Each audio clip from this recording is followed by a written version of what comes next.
Good evening, visitors. Welcome to the Australian War Memorial's last post ceremony. My name is Jenny Halpin, and joining us today from the Royal Australian Navy is Commander Jocelyn Blowfield. 2026 marks 125 years of dedicated service by the Australian Army and its predecessors. Today, we remember and pay tribute to Private Barry Stone. This evening, we are honoured to acknowledge the Ambassador of Timor-Leste, Her Excellency Ms. Inés de Almeida, and the accompanying delegation, and the delegation representing the Canberra Fellowships Program hosted by the Department of Foreign Affairs and Trade. We also warmly welcome the delegation representing the 1st Recruit Training Battalion, Bravo Company, 11th 12th Platoon, attending from Kapooka, New South Wales. As always, we welcome the veterans who have served, those that are still serving, and the families that love and support them.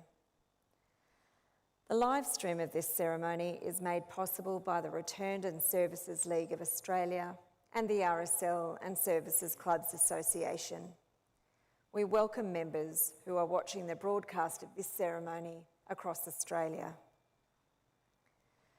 During this evening's ceremony, wreaths will be laid at the base of the Pool of Reflection by visitors to the memorial and students on behalf of Kedron State High School, visiting from Kedron in Queensland, and students on behalf of Rose Bay Public School, visiting from Rose Bay in New South Wales. Now, if you are able, could I please invite you to stand and join in singing the National Anthem.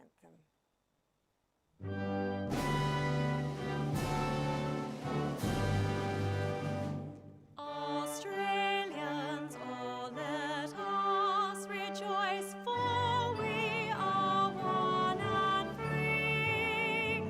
We've golden soil and wealth for toil, our home is got by sea. Our land abounds in nature's gifts of beauty, rich and rare. In history's page let every stage advance Australia fair. In joyful strains then let us sing, advance Australia fair.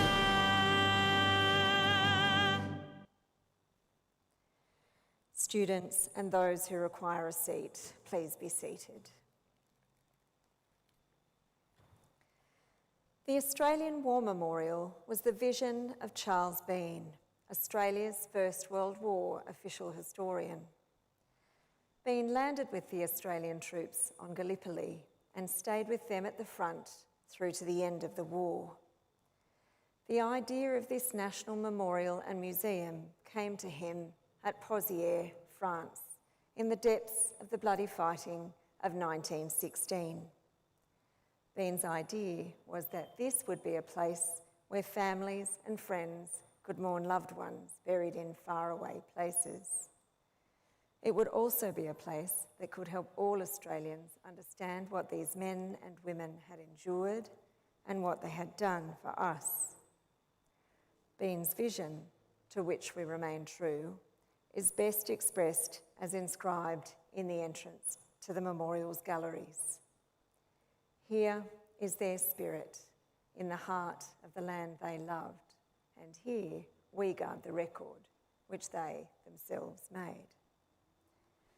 Tonight, we will read the story behind just one of those on the Roll of Honour, which lists the names of more than 103,000 men and women who have given their lives for us in war and on operations for more than a century. But first, we present a lament. Flowers of the forest, wreaths or floral tributes will now be laid at the base of the Pool of Reflection.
Today we remember and pay tribute to Private Barry Stone.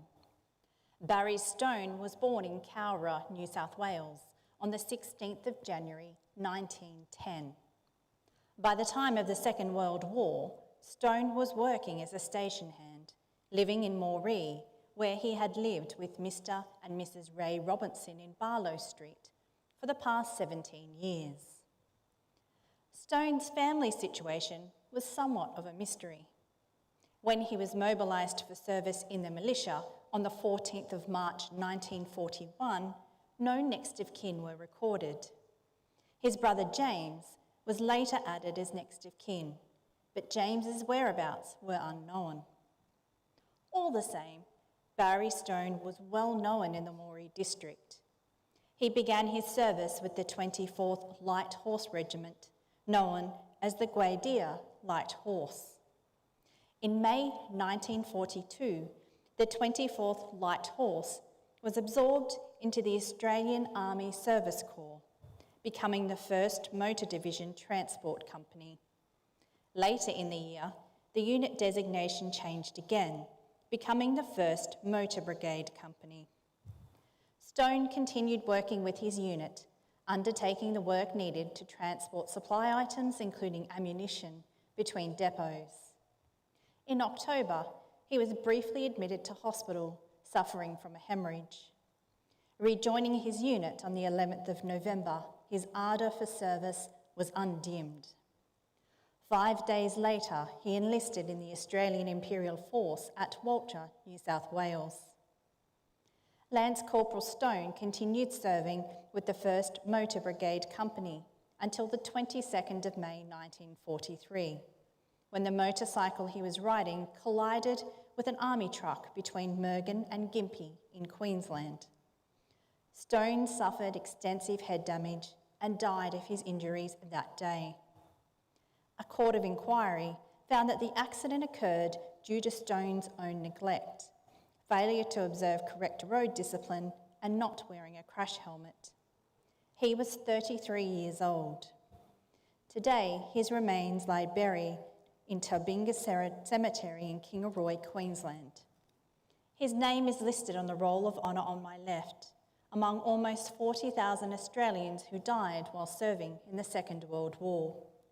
A photograph of his headstone is displayed today beside the pool of reflection. This is but one of the many stories of service and sacrifice told here at the Australian War Memorial.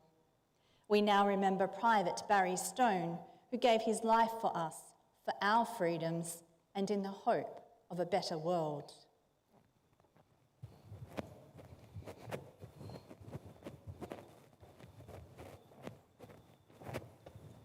Please stand for the reading of the Ode and the sounding of the last post.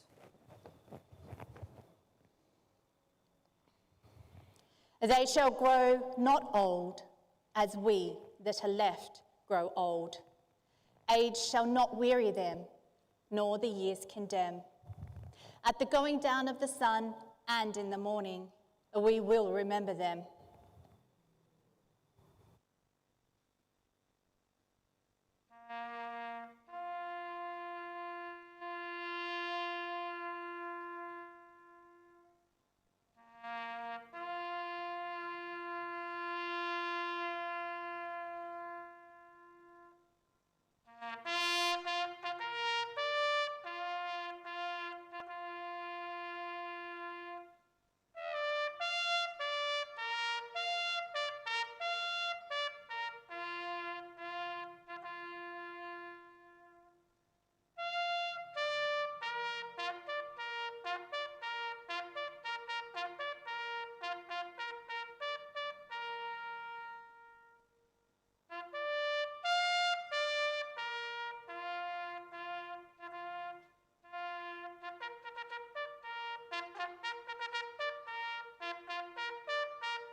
lest we forget.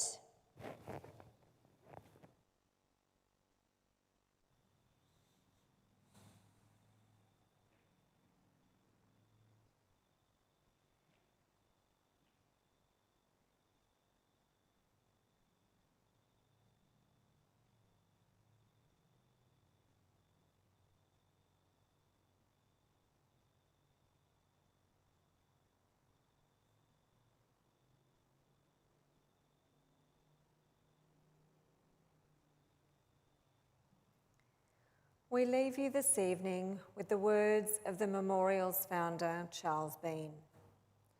Many a man lying out there at Pozières or in the low scrub at Gallipoli, with his poor tired senses barely working through the fever of his brain, has thought in his last moments, well, it's over. But in Australia, they will be proud of this. Ladies and gentlemen, girls and boys, that concludes the last post ceremony. On behalf of our director, staff and volunteers, thank you for visiting the Australian War Memorial today. We wish you all a very pleasant evening.